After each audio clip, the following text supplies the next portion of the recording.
One of my favorite quotes that I always think about when I'm talking about money, when I tell people about money, is from Napoleon Hill. It says, mastering your money has a lot more to do with psychology and mindset than anything else.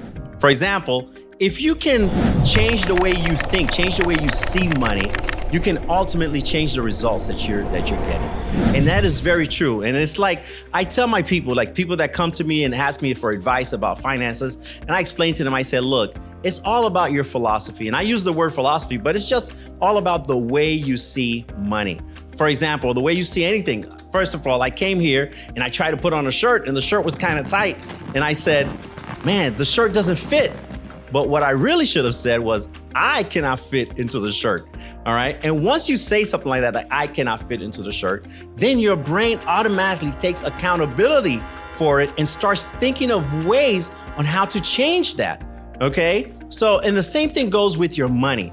When you're thinking about money, for example, people go to a store and they say, wow, that's expensive. But what they really should say is, I can't afford that right now. And once you say that, you've taken back control of the situation and you can start making changes so one day you can afford whatever it is that you couldn't afford at that moment. When I talk to my clients and I say, hey, what do you want? Well, how can I help you? And they'll tell me, oh, I want to be rich.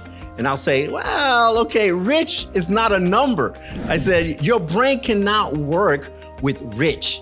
It's like going into a store, going to a department store. Hey, I want to buy something. And people say, okay, what's that? What do you want to buy? Something expensive, just something. It's going to be very hard for the salesperson to help you out if you don't know exactly what you want. And it's the same thing that goes for your brain. When you say, hey, I want to be rich, it absolutely means nothing to your brain. It can't even think about what rich is because it's not a number.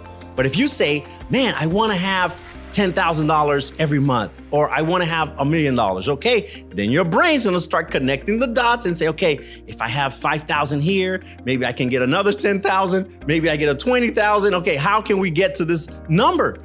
And that's the way I want you to start thinking about money, how you can take control of your life, control of your finances, and start seeing better results.